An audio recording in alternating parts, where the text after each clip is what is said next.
The winter air over Newark didn't just bite, it devoured. Zora Vance pressed herself deeper into the rested bodega awning, her voluminous natural curls now heavy with ice that cracked when she moved. Sleet carved diagonal lines through the amber glow of distant streetlights, each gust of wind carrying the metallic stench of the Passaic River mixed with exhaust fumes and something darker. Desperation, maybe, or the particular cologne of a city that didn't care who froze in its streets. Her brown skin, usually rich like polished mahogany, had turned ashen. Gray crept up from her knuckles where she clutched a trash bag.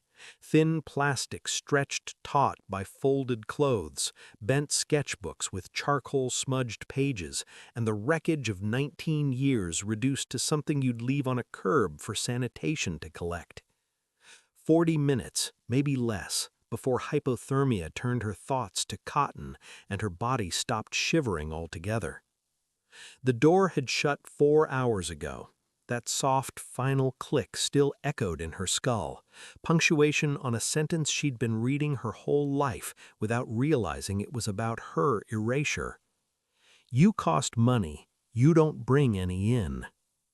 Otis Vance had delivered the verdict without raising his voice, eyes sliding past her shoulder to the peeling wallpaper behind her as if she'd already vanished. Practical, efficient, the way someone discusses throwing out expired milk or broken furniture.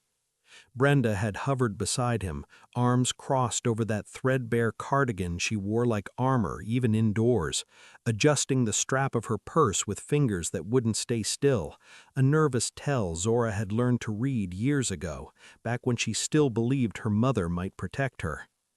"Your brother needs this room," Brenda had said, sighing as if already exhausted by a conversation she'd finished in her head days ago. "Right now, we all need to make sacrifices."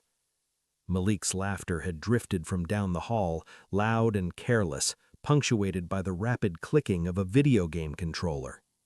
The trophies still lined the living room shelves: third place in varsity basketball, most improved player, regional MVP finalist.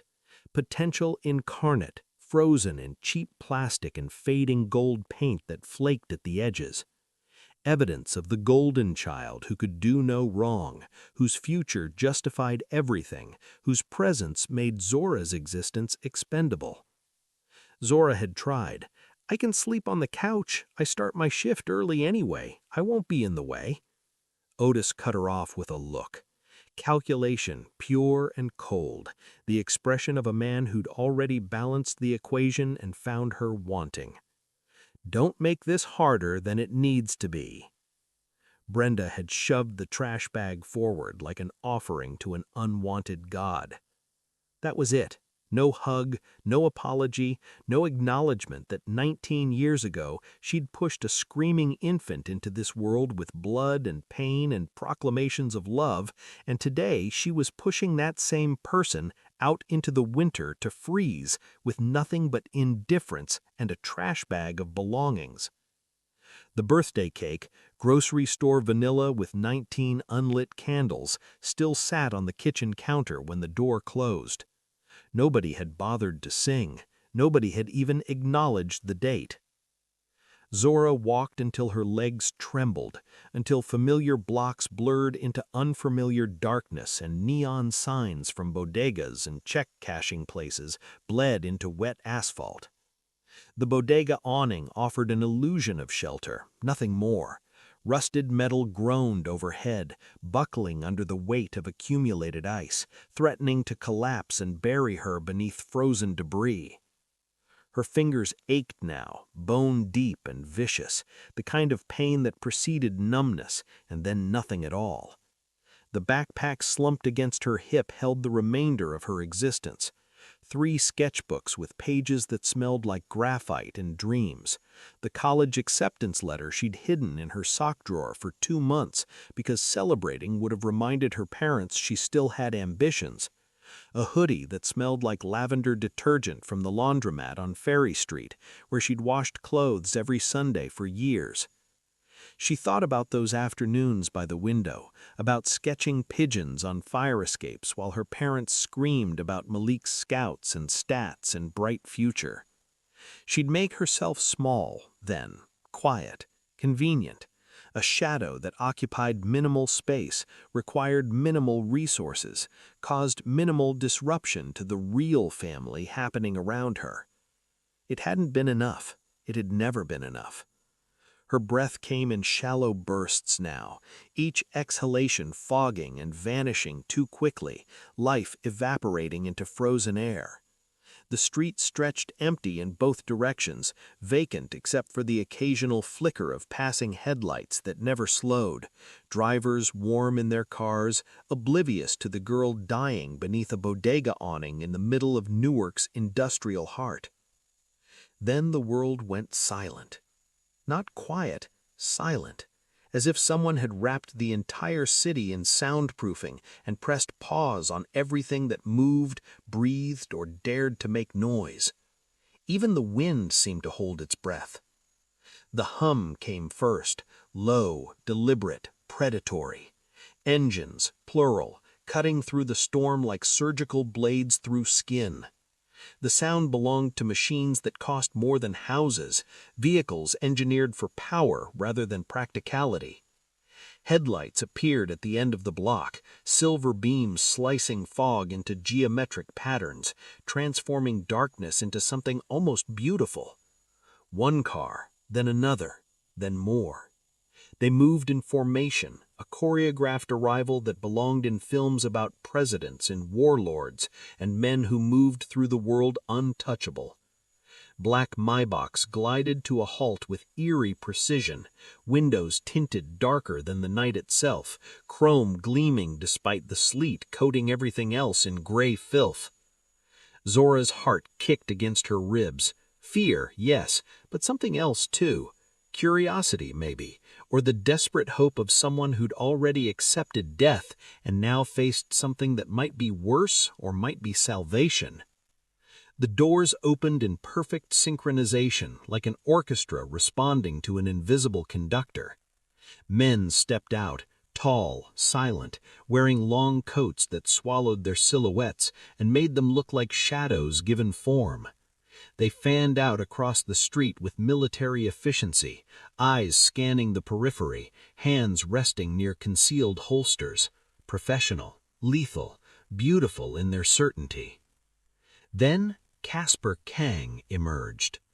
Kasper Kang stepped from the center vehicle with the kind of grace that made time slow and physics reconsider its rules. He adjusted his cufflinks, platinum, engraved with symbols Zora didn't recognize but suspected held meaning in languages she'd never learned, as if the weather itself had personally offended him and he was considering whether to file a complaint.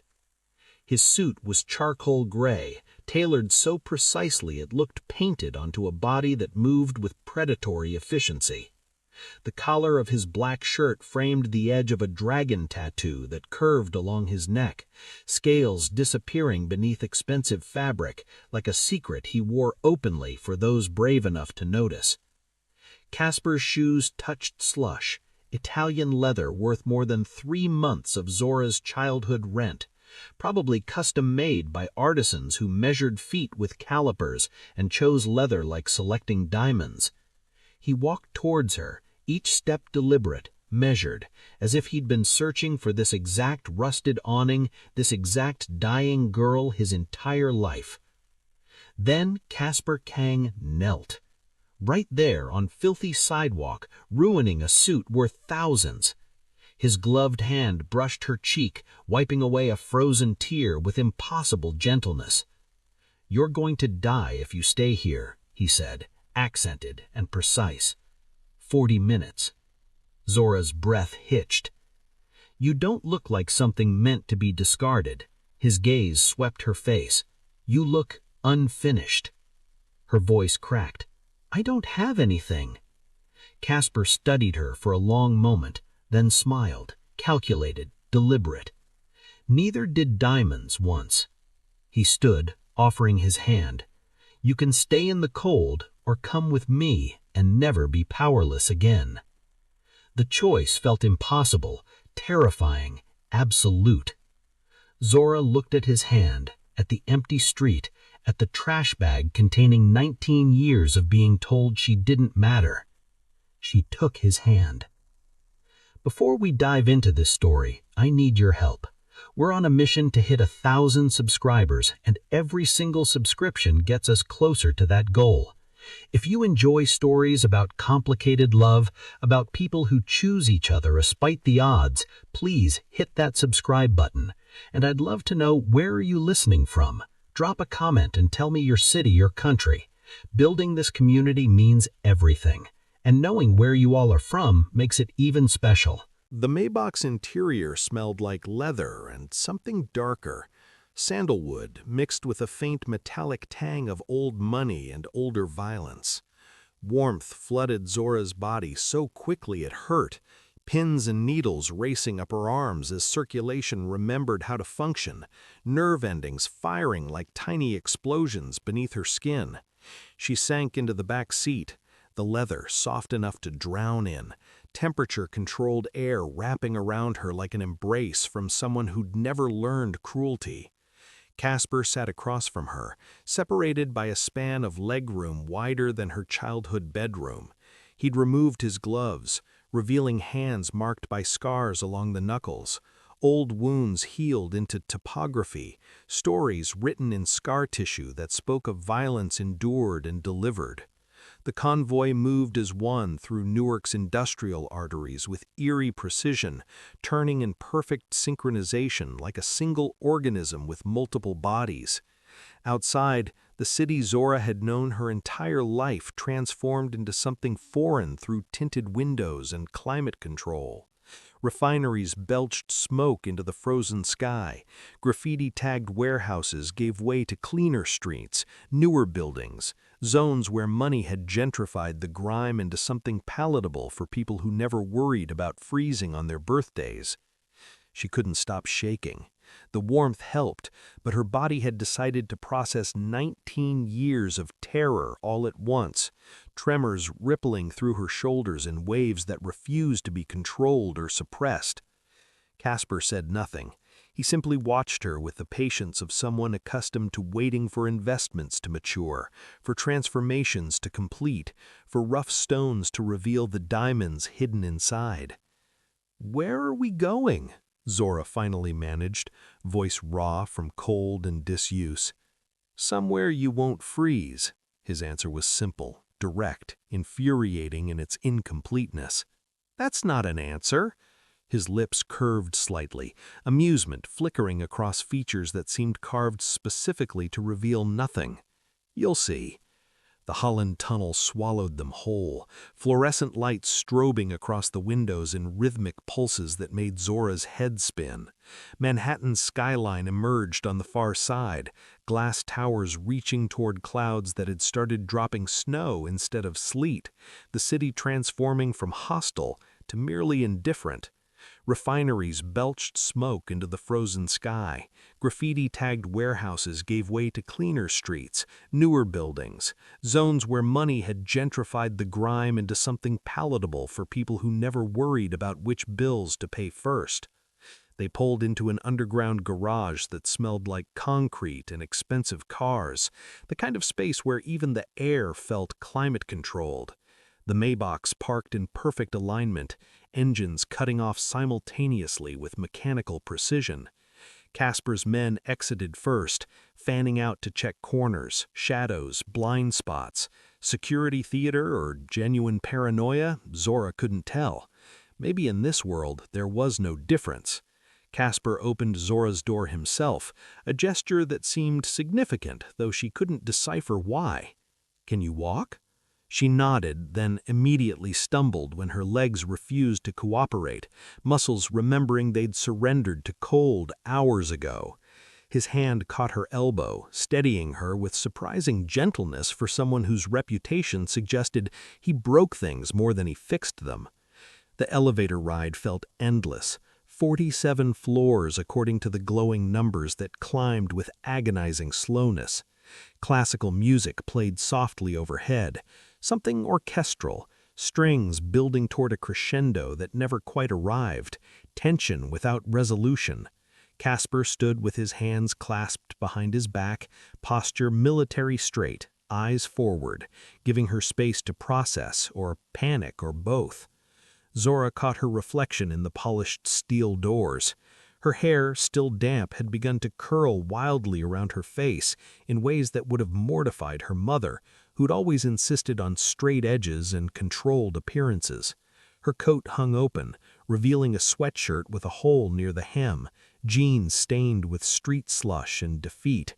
She looked like something dragged from a river and deposited in luxury as a cosmic joke.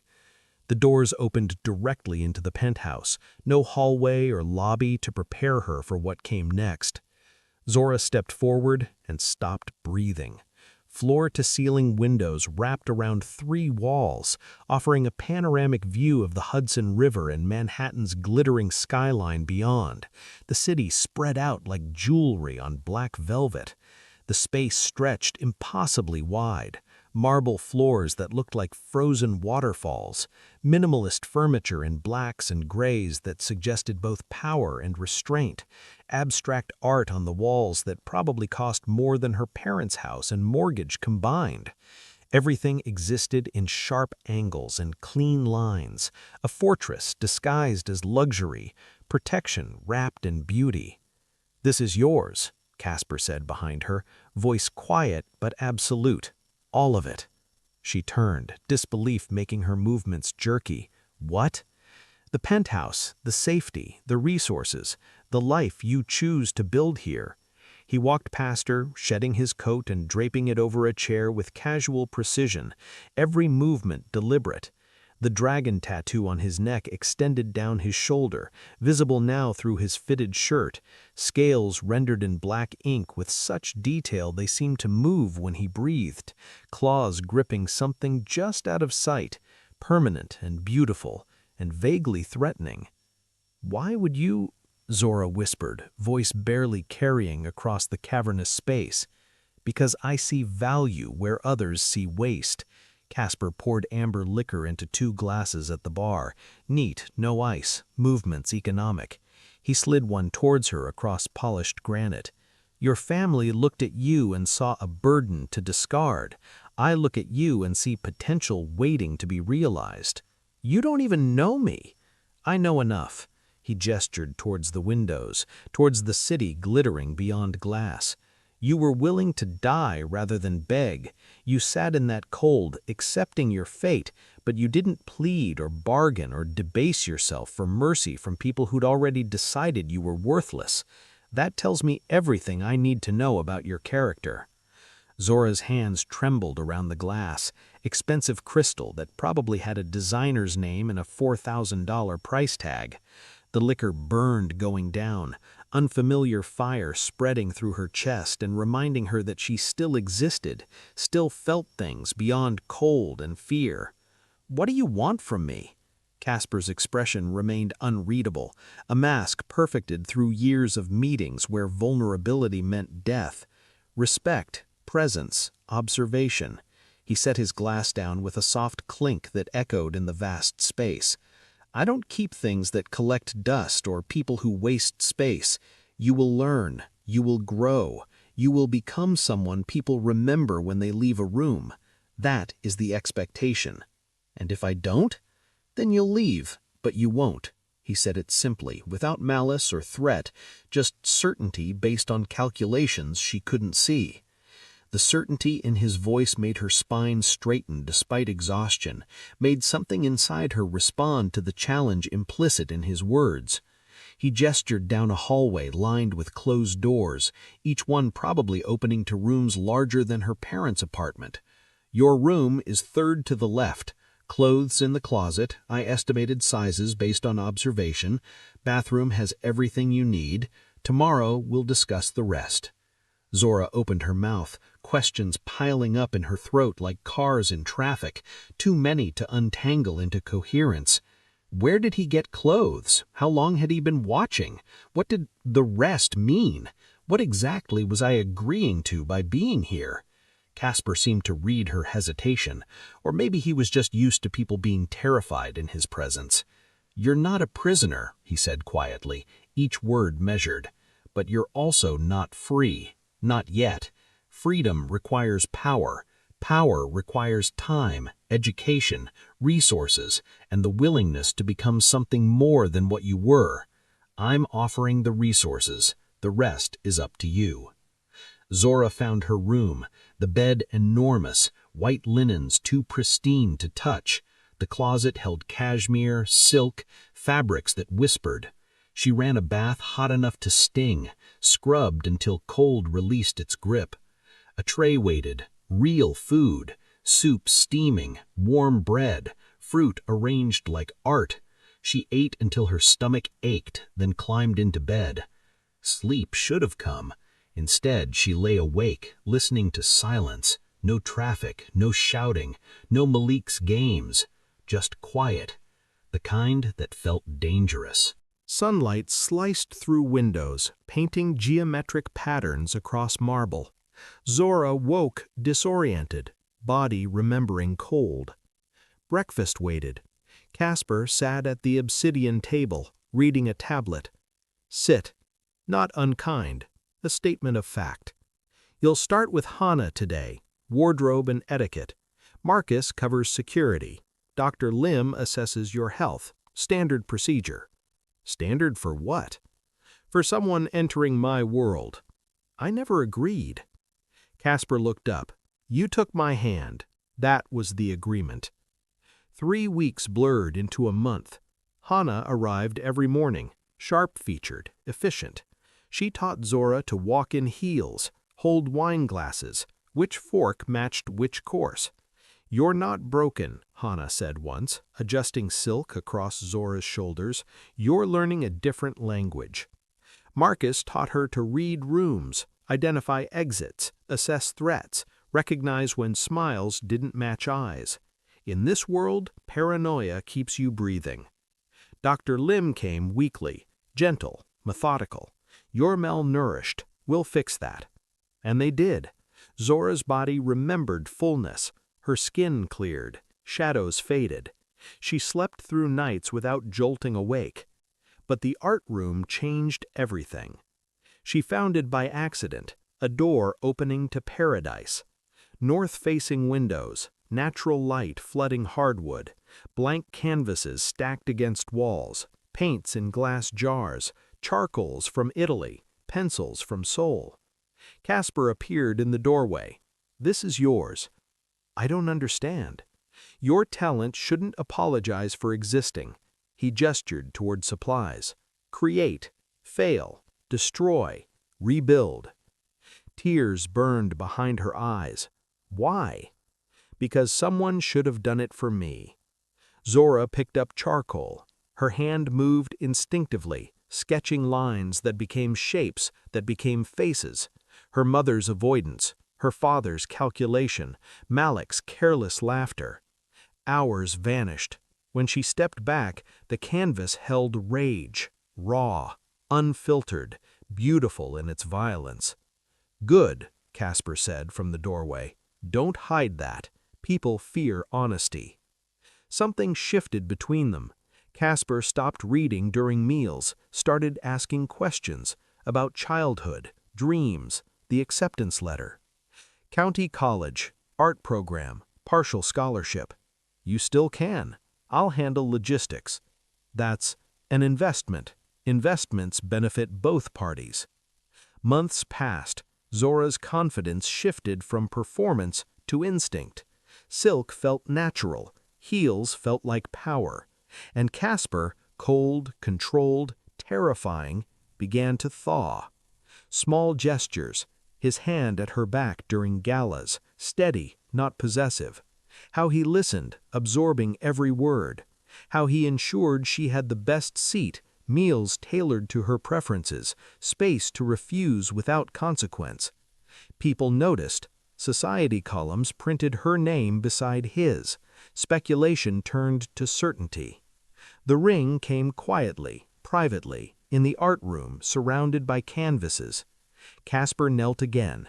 I'm not asking you to love me. I'm asking you to build an empire beside me, with full autonomy, full protection, full partnership. The black diamond set in platinum, unconventional and perfect. Is this real? More real than anything before it. She said yes, not because she had to, because she wanted to. The wedding was small, deliberate. Zora wore white silk that moved like water. Kasper's kiss was gentle, restrained, a promise rather than claim. Photos circulated by morning, and the past, hungry and desperate, saw where to strike. You think this is a happy ending? Subscribe so you don't miss the fall. The calls started 3 days after wedding photos went public. Unknown numbers, then known numbers. Otis, Brenda. Messages that started apologetic and ended entitled. We saw the news, we're so proud. Call us back, we need to talk. I know we had our differences, but family is family. We're in a difficult position, just alone. Z, it's Malik. Congrats. Listen, I'm in trouble. Need you to talk to your husband about clearing debts. Zora deleted each one. Marcus brought the situation to Kasper during a morning briefing. The Vances have been calling, persistent, escalating. Malik's gambling debts are substantial, 80,000, owed to 3 bookies. Kasper's fingers stopped moving. And the parents? Foreclosure started last month. Underwater on mortgage, credit destroyed. Put additional security on her, discreet but constant. Zora learned about the escalation when she returned from college, her first week of studio courses. Kasper was waiting. We need to discuss your family. The conversation was surgical, facts without embellishment, debts, desperation, escalation. They'll come here, soon. Zora's hands trembled. I don't owe them anything. I know. They threw me away. I know. So why does it still hurt? Kasper tilted her chin up. Because you're not them. You still feel things. That's what makes you human. But humans protect themselves. The charity art gala happened 2 weeks later. Kasper's Syndicate sponsored it annually.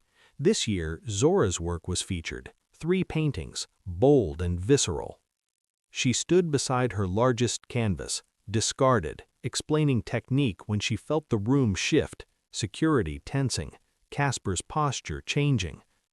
Malik pushed through the crowd. He deteriorated.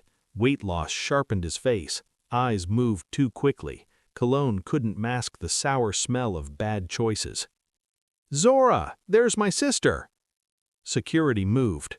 Kasper gestured them back. Malik closed distance, arms spreading. Zora stepped backward. You look good. This is crazy, right? What do you want, Malik? I need help. No. You didn't even let me finish. I don't need to. You want money. The answer is no. His expression twisted. After everything Mom and Dad did for you? Like what? Throwing you in the street on your birthday? Taking your room for your trophies? That's not fair. Fair? You get to talk about fair? Kasper appeared at her elbow. Mr. Vance, you're disrupting my wife's evening. Malik's focus shifted. Look, man, I know you got resources. I'm family now. We're not family, Zora interrupted. Something feral crossed Malik's face. You ungrateful. He lunged. At Zora. His hand closed around her wrist, yanking hard. She stumbled, shock freezing her response. Marcus reached them first, wrenching Malik's arm backward. 2 more guards flanked him. Malik thrashed, wild. She owes us. We raised her. That's our money. Kasper's hand settled on Zora's back. His expression hadn't changed. Calm, absolute, terrifying. Remove him. They dragged Malik toward the exit. Zora's wrist throbbed. Red marks bloomed against her skin. Something inside her crystallized. I'm done, she whispered. Kasper nodded. I know. That night, Zora made her choice, and Kasper Kang went to work. The dismantling happened quietly. Kasper operated with surgical precision. No dramatics, just systematic removal of every support structure. The gambling debts first, purchased all, then restructured. Interest compounded daily, weight unbearable. The mortgage followed. One call, one transfer. New owner wanted immediate payment or foreclosure. Otis's job evaporated. Budget cuts. His name on the termination list. Brenda's salon work dried up. Clients stopped requesting her. Malik's debts attracted attention from people who didn't accept excuses. He fled Newark, running from collectors always one step behind. 6 weeks later, a single envelope arrived. Hand-delivered, expensive stationery, Otis's careful script. Inside, an invitation to meet, coffee shop in Newark. Please in Brenda's handwriting. Zora stared at it for 3 days. She went alone. The coffee shop smelled like burnt espresso.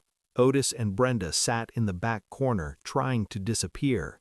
They'd aged. Stress carved lines deeper. Zora took the seat across from them. Silence stretched. "You look beautiful," Brenda managed. Zora said nothing. "We wanted to apologize." "No." Otis blinked. "What?" "You're not here to apologize. You're here because you're desperate." Brenda's eyes filled.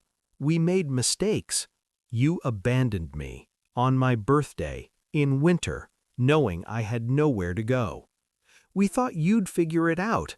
I almost died. 40 minutes from hypothermia when someone stopped to help. Not you." "We're your parents," Brenda whispered. "No. You were people who kept me alive until I stopped being convenient." Otis's hands trembled. "We're losing everything." "I know." "Zora, please." "I'm not giving you money." "We'll lose the house."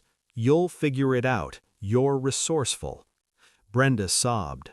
Otis stared at the table. Zora stood. "I came to see if I'd feel guilty, to see if I still believed I owed you something." "And?" Otis asked hoarsely. "I don't." She adjusted her cashmere coat. "You taught me I had no value. Someone else taught me you were wrong. I believe him." She turned to leave.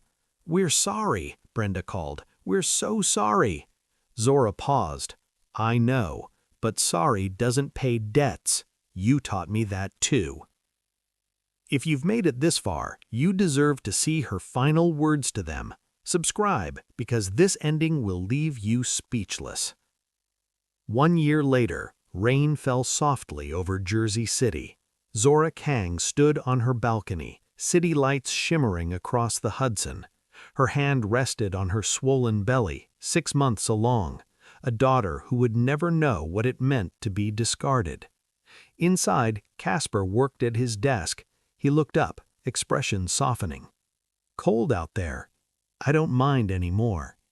He crossed to her, hands settling on her hips. "Regrets?" The Vances had disappeared from Newark, scattered by circumstance. Malik still running, Otis and Brenda in a Pennsylvania apartment, surviving on Social Security and bitterness. She felt nothing now, not anger, not satisfaction, just distance. No regrets. Good. Kasper's hand joined hers on her belly. She'll know she's wanted, always. Zora leaned back, watching rain streak windows. Her latest painting waited, cleansed. Her natural curls crowned like something royal, eyes holding power instead of fear. The college had offered her a teaching position. Her work sold in galleries across 3 states. She'd built something from nothing. Kasper's empire expanded, legitimate businesses now, consulting, real estate, investments generating wealth without bloodshed.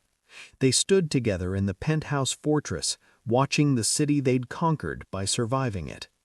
"What are you thinking?" Zora asked. Zora smiled. "That the cold used to consume me. And now? Now it cleanses." Rain continued falling, soft, persistent, washing Newark clean.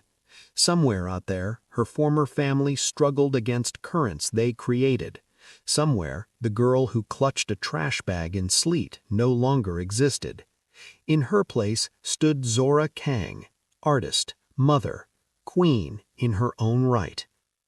The winter that tried to devour her became the forge that remade her, and she would never be cold again.